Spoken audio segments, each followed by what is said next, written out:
You are listening to Talk Pretty Real Estate with your host, Beth Pretty.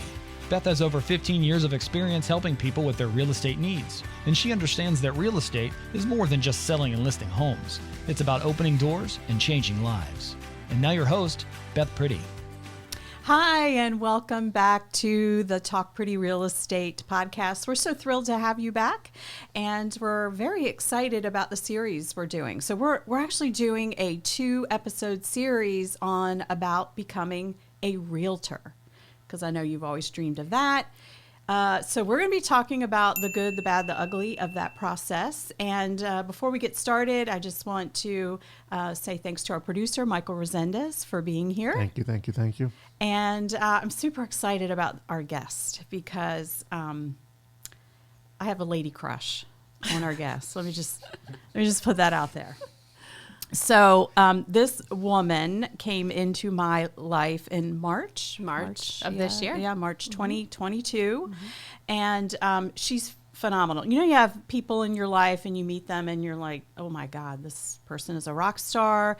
And how do I get more time with them? Because they have these incredible coaching moments with you. She's not my coach. Mentoring moments, not my mentor. Yet I am like soaking it all up because she's, what do you call that? Dropping the mic everywhere around me. So I'm super excited that she agreed to be a guest. And she's not local, so she had to come a ways to be a guest. So that's even better. So without further ado, this is Kate Papkin, and I'm going to let her introduce herself, tell us your story.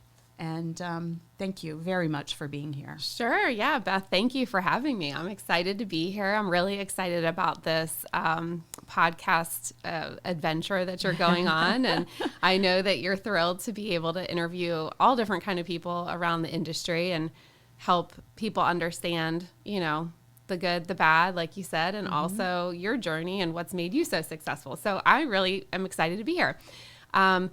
So I am from the Northern Virginia area, live in Fairfax County. I have been in real estate for 18 years now. Wow. And that's my only professional career I've ever had. So right out of school where I studied journalism, thinking that I would go on to be a broadcast journalist. So this is like super fun for me to be here today. Well, and you have the look. You have the hair. You have the look. Is this your first podcast? It's not. And yet it is the first in a nice studio like this, though, I must say. Oh, thank you. The other ones have been via Zoom or phone so this is just really fun for me today. So thank you. Good. So I have a broadcast journalism degree. I did an internship with NBC News Channel in Washington, D.C. my senior year of college. And that was just enough for me to understand that I did not want to pursue a career in that field. Really cool experiences. I was in the press house at the White House multiple times, interviewed NBA stars after championships. I mean, really interesting, amazing experiences. And yet, what I knew about myself was I wanted to get into an industry and build a career where I had more control over my time and my financial opportunity. Always have been around real estate to some degree. My parents invested in homes before it was like cool, like they were doing flips before we knew what flips were. And they built a house. I remember I was probably about 12 years old and we built a brand new house. And I just remember loving that experience and going to walk the house under construction every weekend and watching the progress and looking at the sales office and the site map. And I don't know, like way back then, I was so excited about that. And then fast forward years later, I went right into new home sales with a national home builder right after college. So I worked with NVR, Ryan Homes, for 12 years. I was in sales right away. I was begging to be promoted. I said, put me on commission. Like, I'm sick of this training salary. I loved people. I loved selling always. And I love real estate. So it was a great fit. And, fast forward, we had a couple kids. I went into management and had to have a little bit more predictability around my schedule. And so I could be there for them. And then I found Keller Williams and I transferred into KW, right into leadership role. And that was about 7 years ago. Yeah. And she's fabulous at that. So just to extract a couple things, because we often hear from folks that they want to be a realtor, and first of all, it's realtor, it's not realtor, just so you know. So if you're going to be a realtor, you got to know how to say it. Yes, that takes a minute. You have to practice it a couple of times. Yes, it's real. Don't mess it up. Yep. So, we often hear from folks, hey, I want to make a lot of money, and it looks like it's a lot of fun showing houses all day. And I love houses. I watch HGTV, and I know it's just like that, and it's a lot of fun. It's just like that. Yeah, well, it's just like that. Not at all. No. So hopefully we can break through today some of those myths about becoming a realtor. And so I would like to start with a question. Now, she does a lot of hiring, I think, in her current position. And she didn't tell you what her title is, but she's the general manager of 5. Yep. Overseeing 5 brokerages. So she sees the best agents in the country that she works with and mentors. And so I'm really curious from your experience, what do you see, what do you think makes a good realtor? You've seen a lot of successes, you've seen a lot of failures. What are some common traits or previous experiences or previous jobs that translate well into real estate? Yep. So in my role as a general manager for KW Metro Center, over the past 7 years, I've been part of the onboarding, recruiting and welcoming and coaching of over 1,000 agents, right? And so I thought a lot about this in preparation for this podcast, and it really is, in real estate, there's a high attrition rate, right? Especially in the first couple years. And so I believe statistically it's 87% of agents are not going to make it through the first 5 years. All right. I told you she does the mic drop moment. So that's a mic drop moment and might, scare a lot of people, but yet we want to be real about it, and real estate's not for everyone. Not everyone can make it. So we're hoping to give you some tips today to help you be successful and prepare and plan. It really makes me sad when people stop their job, rearrange childcare, and do all these things, but they really haven't thought about the lifestyle of a realtor. They're only going by what they see on TV. And hey, I watch Millionaire Real Estate Agent we all too. do. Yeah, because it's fantasy. It's not. Do you watch the OC?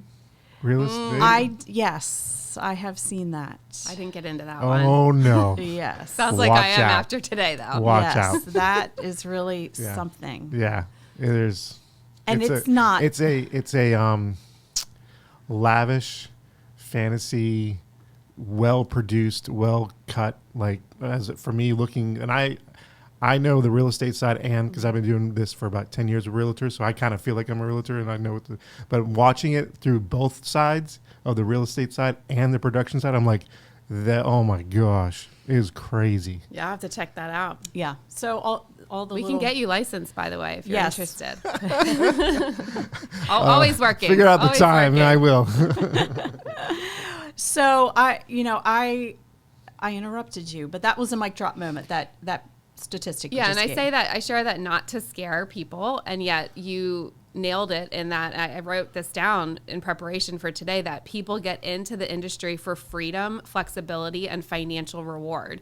And those are the very 3 things that end up being an issue for people when they're responsible for managing themselves. What I find is that a lot of people show up differently for themselves than they would if they worked a 9 to 5. And if you're not, like, you can't just get into this, you're building a business in this industry, right? You work for yourself.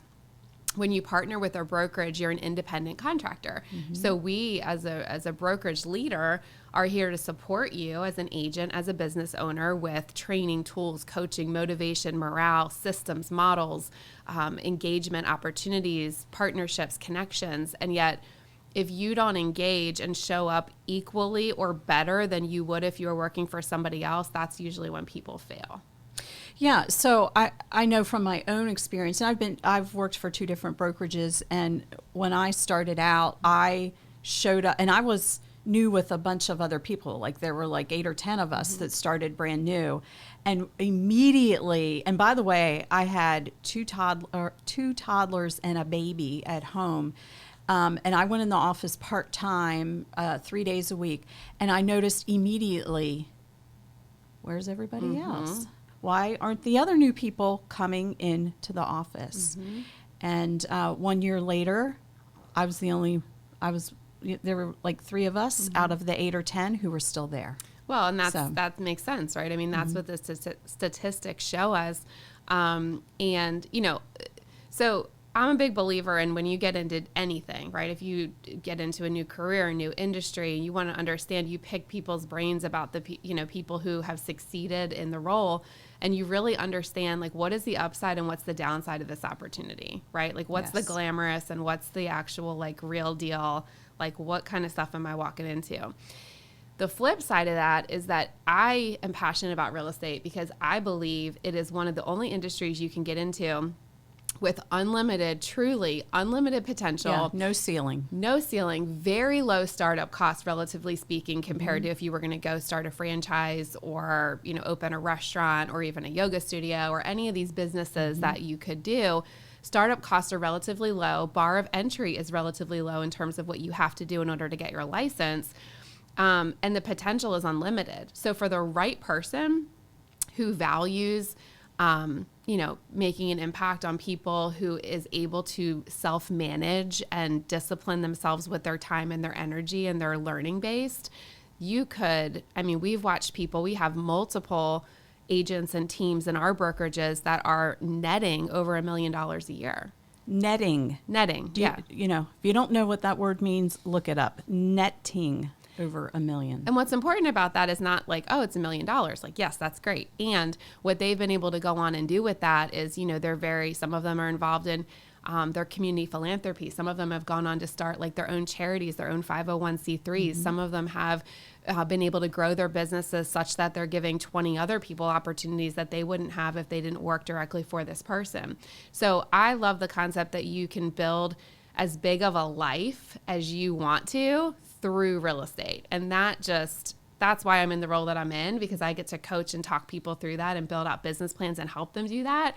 And I just think that that's like a true life by design is what we call it. Yeah, life by design. And listening to you talking about that, the 5, all those different things, really what you're talking about is people fulfilling a big why. And, before you start into real estate, you need to figure out, I think, why would I do this? What is my big why? And if it's to make money, that's a little bit too weak. You need to drill that down and figure out, what would I do with that money? What would I do with that flexibility of owning this business? What would I do with the opportunities, with the people I'm going to meet and the experiences I'm going to have? So figure out that big why. I think that's a first step. So let's talk a little bit about some steps that folks might need to take to prepare to become a licensed agent. Like at home, how do they prepare? What do they need to prepare their family for? How is their life going to change from the 9 to 5 or the shift work or whatever they're doing? Yeah, I think it's important that anyone who is impacted in the household, whether it's like a spouse or, children, are sort of aware about the trade-off that is about to exchange, right? So I think that what generally happens is you're trading in some predictability and stability, right? Both in income and time, for more flexibility and options to be where you want to be when you want to be there. And yet real estate is a 30 to 90 day cycle, meaning that a lot of people go really hard that first 30 days and expect immediate results. And that's why a lot of people get discouraged and burn out, or they don't stick with it. So just, we always coach our people to understand that what you do today actually isn't going to show up financially for 60 to 90 days and beyond. And so understanding that it's not always immediate reward. You're building a business which requires more work, much more work than typically clocking in a 9 to 5. And especially in those first couple years until your business starts to compound on itself and you get a flow of repeat referrals and you're building a brand and a presence in your industry and your area, it's really hard. So getting buy-in and support from the spouse or the significant other is really important. So we always encourage people, make sure you have reserves set up financially, right? Because it's a 30 to 90 day cycle, even if you do everything right in those first 30 days, you have to be able to account for your lifestyle expenses over the next, that first year when you're getting set up. It generally only takes about $2,000 on average for an agent to do everything that they need to do to actually get their license to be able to practice. Now, that's before you choose to invest additionally in anything like marketing or branding or events or additional coaching or training. But for $2,000, even when you close one transaction in most markets, you are, even after taxes, which is another thing that we have to, that's a big learning lesson, is that in real estate as a self-employed 1099 contractor, you are actually responsible for taking care of your own taxes. And Social Security and So unlike a W-2 job where some of those things are built in as deductions to your paycheck, the paycheck that you get from the brokerage, you actually have to be responsible for dividing that and being able to pay that. Hold on one second. Excuse me. So that's a big learning lesson that a lot of people don't understand, and they don't set themselves up with business accounts and business financials from the beginning.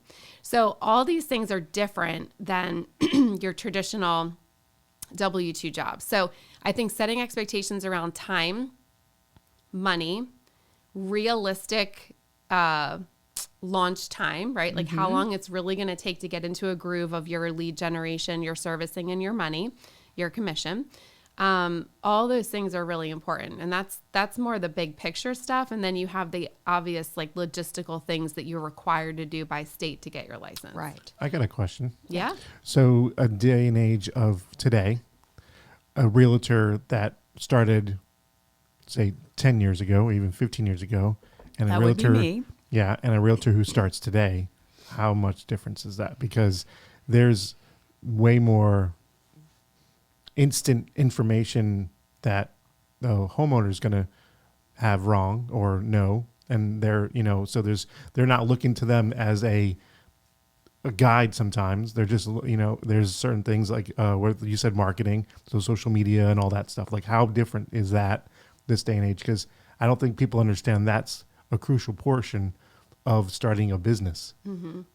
Yep. So another statistic we talk a lot about is that 92% of clients say they would use their real estate agent again after a prior transaction. And yet guess how many actually do? What do you think? It's, I don't know, 30%. It's like 23, right? Yeah. And the reason is because the agent actually doesn't do a great job of staying top of mind in those years 5 to 10 between transactions, right? Now, to your point today, there's all these technology companies that have tried to get into the industry. There's all these algorithm-based services. There's these, I'll sell your house for a flat fee.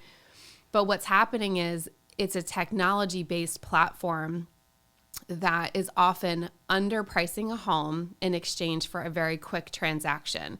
What these companies are known to not be transparent about is all the hidden fees that are included in that kind of arrangement. So the difference between being an agent today is understanding the competition that didn't exist 10 to 15 years ago, all while having a great plan of communicating and staying in touch with your core sphere of influence or your core database. Yeah, because this business is a relationship business. And that statistic you gave of, people would use their realtor again if their realtor stayed in touch with them. They feel like their realtor broke up with them. Where did they go? So, yeah. Well, and it's not that many industries or aspects of our life where someone does keep in touch with us over a 5 to 10 year period of time in between transactions. Except the car warranty. people, right? Car warranty, baby. We need we to should do learn more from them. of the and the microwave warranty, appliance warranties. They stay in touch with you. Yeah. So till death do you part. Right. Yeah. So when we model some of that, right, because again, statistically, most people are moving every 7 to 10 years, but we coach our real estate agents that it's not about just those people. It's about who those people know. No. And then what is the lifetime opportunity of just one referral? I mean, you're living it, right? I mean, you've serviced multiple transactions off of one relationship because you did it so well with them, and then they like and trust you and they refer you. So in a world where there's a lot of noise around technology and discounting in our space, it's even more important for an agent today to understand the value that working with a true fiduciary, like a person who's actually looking out for your best interests and knows the local market, because real estate's not a national. I mean, anytime we see these national headlines, I just like shake my head, because what's going on in our market, in literally this neighborhood, in this zip code. I mean, that's what matters. You see a vast difference in days on market and list to sale price ratio. Like all these things that we track can be so different county to county, state to state, zip code to zip code, right? Yes. So if you don't have someone working for you who knows that market, then you're going to leave money on the table, or you're going to could have a really negative experience, right? So the agent today needs to know all those things, whereas before there wasn't as much of that kind of opportunity in the market, I'd say. Well, I think also, sorry, I didn't mean to interrupt. I was thinking leads, what I'm saying too, where it's instant, where before I think it would have to come from the brokerage. Now it's like, what I'm saying, there's so many people right on it. The brokerages, even 15 years ago, they didn't give you leads. No. You've always been on your own to generate your own business. Now, But there are companies that promise to give you leads. Well, I'm saying like instant, like if you don't get on them right away. Oh, sure. They'll move on to the next person. You know what I'm saying? It's like, so minutes. If someone doesn't have a trusted realtor that they work with, right, then they might go to a platform like, I don't even want to say it, but they might go to platforms out Zillow there. is what she didn't want to say. I'll say it. You might need to bleep it out. It's a bad word. No, Zillow. Yeah. And so they may go to a platform like Zillow and they may contact agent, right? And in that case, absolutely, time response matters. I believe the last I heard was you have about 6 seconds. It's crazy. Seconds. Well, what's happening when you, just so you know, consumer, listener, when you are on Zillow and you click on that you want to contact the agent or get more information, that is sent out to no less than 3 or 4 realtors who have paid a fee to Zillow. And when I say fee, I'm talking anywhere from $1,200 to $10,000 a month they're paying. Significant. It's a huge fee that they are paying to Zillow. And your name is sent out and contact information to 3 or 4 realtors. So suddenly your phone is blowing up with these people calling you back because they need to make back their money because that's how much they're spending per month on leads. Yeah, so we actually coach to not necessarily engage in that model because we believe truly that the agent should be in relationship with their client to some degree, know what's important to them, and that we believe the quality of service that a consumer will get is better off on a relationship-based type of business. But to your point, when the internet leads, when you're dealing with internet leads, responsiveness on the behalf of the agent is huge. Also, the conversion of that lead is about 3%. So when you look at the conversion of a lead working with someone that already likes and trusts you in your database, it's a much more enjoyable experience. You have more peace of mind because you know that this person is out there and they're a true expert in the market that you're looking to buy or sell or invest. And, but yeah, I mean, that stuff didn't exist 15 years ago, right? So it's a whole nother element that we need to think about. Yeah, so here's a little known fact about me. And just listener, just to remind you, we're in the Richmond market. Yeah. And at this moment, listeners, we are in what's called Midlothian, Virginia. And I was the very... Great, now everyone knows where I live. Don't give the address.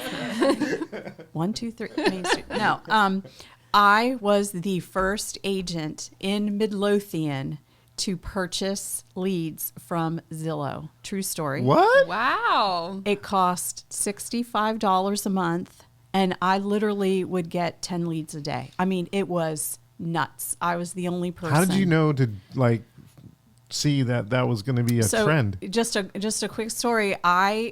This was going to be my second listing in the business. So I had done an open house, and the neighbors next door came to the open house, and they liked all the marketing I did. See, this for new agents, this is how you get business. You do open houses for other successful agents, because I didn't have a listing. So I went to their listing. I did the open house with their permission.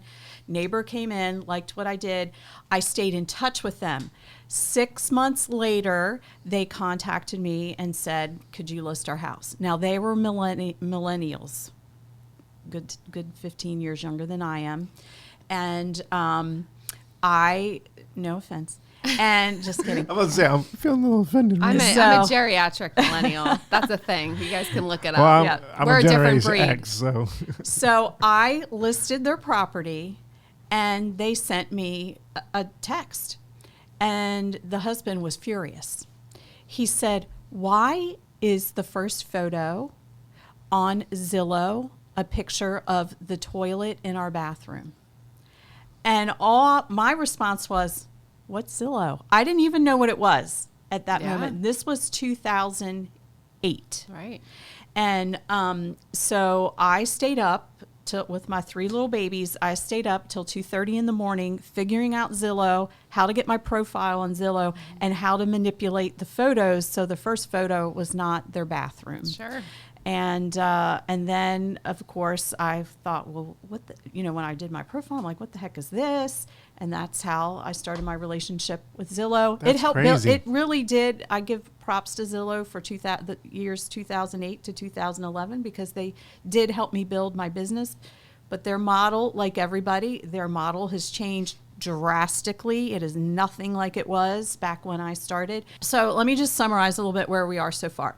So we really need to talk with our family, our kids, our spouse. We need to have some money in the bank.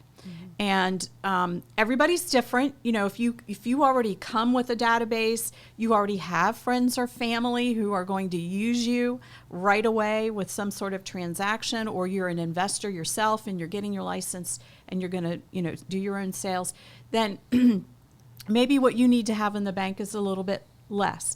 But if you were like me, where you knew no one, you're in a new town, I personally needed to have 6 months in the bank. Mm-hmm.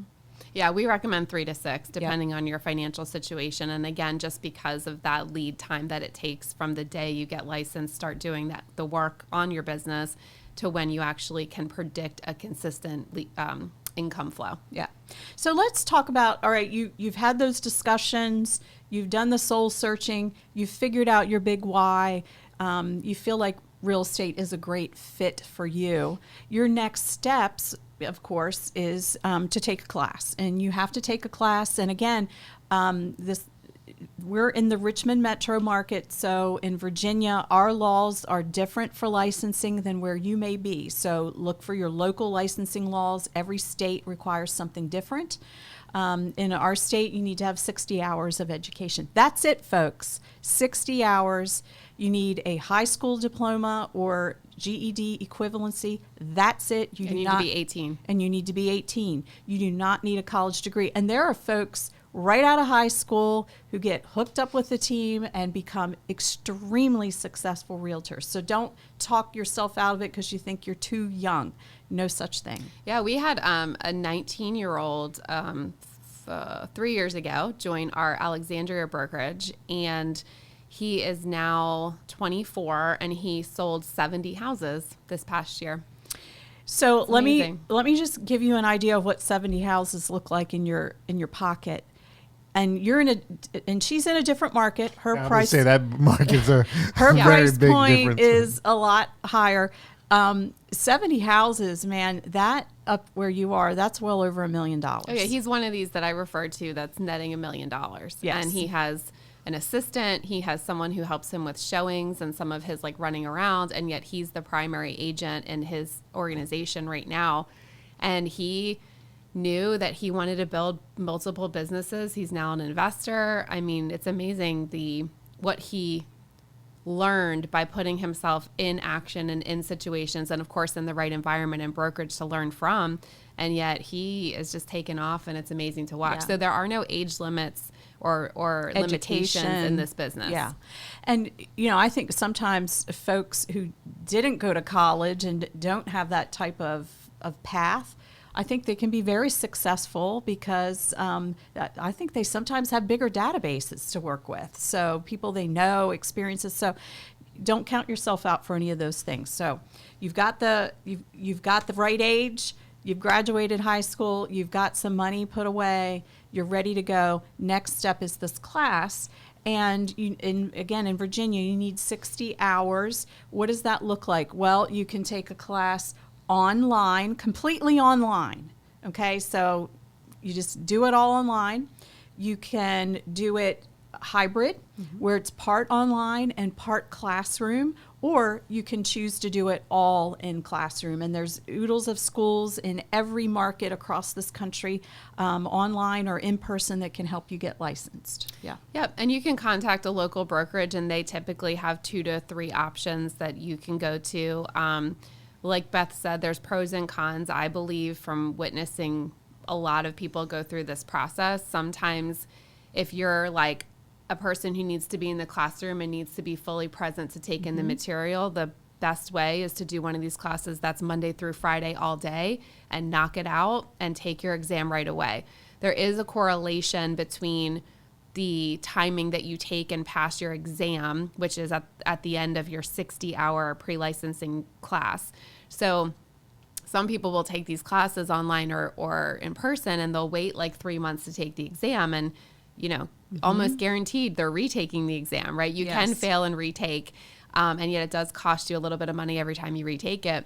And yet what I have found is that there's a stronger correlation of pass rates for people who take in-person classes. Yes. However, with more and more people getting used to doing everything online, whether that be from their age or through COVID or whatever that is, if you're an online learner and you can thrive that way, that way is also sometimes more convenient because you can do it around your own schedule. You can knock it out in the middle of the night. You can do whatever you need to do. It doesn't matter really how you get there. I would say know yourself, know your options. Online is a little bit less expensive, although, again, it's a very reasonable investment to take this course to get licensed. Yeah, I personally did the hybrid method. So I got the books, I did all the quizzes online, and then they had like a 2-week crash course review for you. And I took the test immediately and passed it the first time. And by the way, when I went to the class, I was the only one who had read the book. There were a lot of people in the class, not most of them, it was still in the wrapper. So they opened it up while we were there at class. I'd already read the entire book, studied it before I showed up at the class.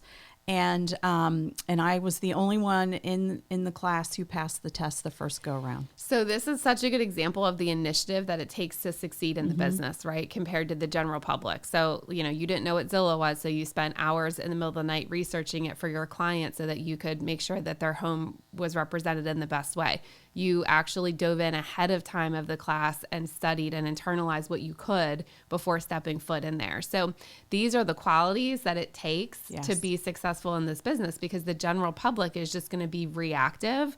But what you've done, and what I've watched so many people do who have succeeded massively in real estate, is they're always one step ahead. They're anticipating their clients' needs. They're anticipating what is the next thing that I need to do to differentiate myself. And that really is a difference maker.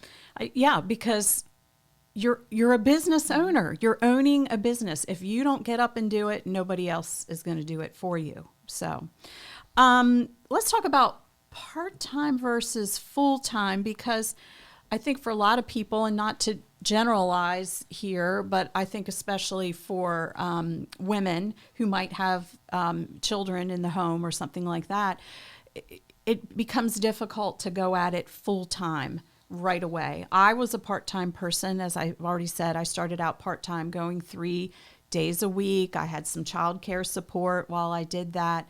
Do you think it's possible to become successful if you start part-time? Like, what are your thoughts on that? Yeah, so I'm really passionate about this.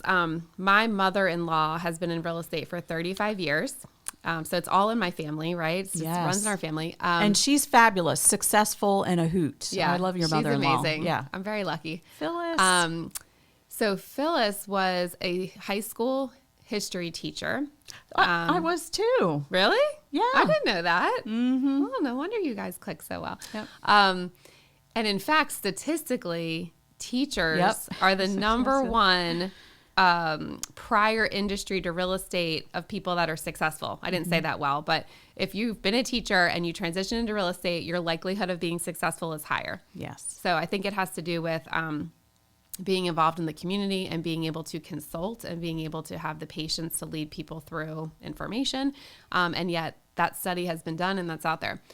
So Phyllis is a great example of a dual career lifestyle, right? Like she was a teacher and then she would do real estate on nights and weekends. And she was consistently making six figures in real estate in addition to teaching. And she stayed for, all the stability and the different reasons and she loved it. And yet when she finally retired, she went into real estate full time. And I mean, she's doubled what she was able to do as a dual career agent. And yet she was successful in a dual career capacity for over 20 years. And so when I first started in leadership at Keller Williams, I was in the Old Town Alexandria office. And all the brokerages in that market did not welcome or encourage dual career agents at all. Yep. They said, if you can't commit to this full time, then this industry and this opportunity is not for you. And I sat back and said, gosh, in our area, there are so many people that have the bandwidth and the capacity to do this in a part-time or dual career basis. And the way that our average sales price is set up, and even in the Richmond market, right, the average sales price is above the national average. And so you can make very good supplemental income by selling one house a month or one house every other month or just a couple a year. You're going to cover your expenses. You're going to have an additional business and tax advantages that come with that. And you're going to have more money for your family or to build up to a point where you can transition out of your full-time career if that's your goal. But in our brokerage, I mean, we welcome and encourage people based off of their goals. And if their goal is to make real estate their full-time career and transition out, then we build their business plan around replacing their income from their primary career. However, we have quite a few people that are just like, I'm here to make extra money to invest. I'm here to make extra money to give experiences to my family, to travel. And we welcome that. Like our whole thing is we cater to the person that we're in business with. So if you as an individual agent business owner come to us and say, or we ask you questions like, what is your goal and why is that important? And let's outline the business plan to get to that. Right. But it can be done. It requires a high amount of self-discipline and time management. Yes. I mean, that's the thing is that, you do your 9 to 5 or whatever that is. You come home, you're exhausted. You have maybe a couple kids running around. So unless you protect that time and you say, I'm going to work on my real estate business X amount of time per day, per week, per month, and you actually fill that time with the activities that are going to push the business forward, like we call them income producing or lead generating activities, then it can be done and it can be done well, but it requires a whole nother level of discipline. Yeah, absolutely. I think a lot of brokerages unfortunately close the door on part-time potential, and that's unfortunate. So, and we'll be talking about that in the next episode. Our next episode, we're going to talk about, okay, I've done the class, I've got the license. Now what do I do? How do I figure out what brokerage is the best fit for me? So we'll be talking about that in our next episode. But we kind of we touched on that, and I wanted to just get your take on what types of past experiences, jobs make for great agents. So we've already talked about teachers. I think people who have a background in marketing, I think that's a really nice transition as well. What are some other occupations? Yeah, I think from consulting people over the years through this, there's so many skill sets in any industry that end up applying. But I would say by far a service-based industry is important, right? So if someone is coming from customer service or hospitality or travel, those people tend to do well because they're catering to a customer and they're just service oriented, right? So that to me is a big one. Marketing obviously helps because there's a lot of self-marketing and branding that is involved in being successful in real estate. Anyone who's been on a commission-based structure, so they understand the highs and the lows that come without having a predictable paycheck, and they know how to not get too high in the highs and too low in the lows, both financially and emotionally. I mean, that's a big deal because the second that deal falls out or it gets pushed to the next month and you don't have that cash flow there for your bills or your goals, that can be, resilience is absolutely a quality that is needed in this industry. I mean, sometimes it's like day to day, sometimes it's hour to hour. Minute to right? minute. Yeah. Yes. Like, I love this. Why am I doing this? Right. This is great. Why did I do this? So that's normal. That's normal. So I think any kind of, prior sales or commission-based opportunity paired with customer service and marketing is probably the winning formula. Yeah, I love that. I would agree with that too. Very much so. So we've talked about who should do it, why they should do it, how they do it. So next episode, we can talk about where and when. Great. Yeah, does that sound good? So let's wrap up today. And I was a little bit remiss. As you know, you're probably wondering, well, why are we seeing this behind us? Why are we seeing the Jersey Shore? That's because we ask every guest what their favorite place is, and we pop it up behind them. And so Kate's favorite place? Yeah, so I grew up in South Jersey, so going to the beach, the shore as we call it up there, has always been one of my happy places. I have a big family, 3 brothers, nieces and nephews now, and so we try to go up at least like every couple months and spend time there with my parents and them. And so I don't know if it's actually the Jersey Shore or just the time with them. And yet either way, I correlate it as one of my a good setting happy places. Yes. Yep. So that's why you're seeing the Jersey Shore behind us today. And I'd like to thank our producer, Michael, as always. Thank you. Thank you for doing such a great job. We have a couple other questions for you, though. Sure. Can you share with us your favorite podcast? This is the rapid round. Yes. Oh, our rapid okay. round, our lightning round. Yes. Pretty round. Pretty round. Yes. All right. So right now, I would say I'm really into a podcast called Empire Builders, Oh, yeah. which is actually Yeah. started by a couple Women. Keller Williams women rock stars that are about building big lives through building big businesses. And then I'm also hyper focused on investing right now, personally, from my husband and I, and also the business. So Bigger Pockets is another one that I always tune into. I was just listening to that this morning on the way in here. Yeah, same. That's so funny. So those two are always good go-tos for me. And tell us what your favorite business or real estate book is. Oh, wow. There's so many. I mean, I think, well, I have a few, and yet my favorite would be The One Thing. It's a Keller Williams staple. Gary Keller and Jay Papasan wrote it. And for me, I love that book because it's a life book, and it teaches people how to build a life that they want using real estate to fund it.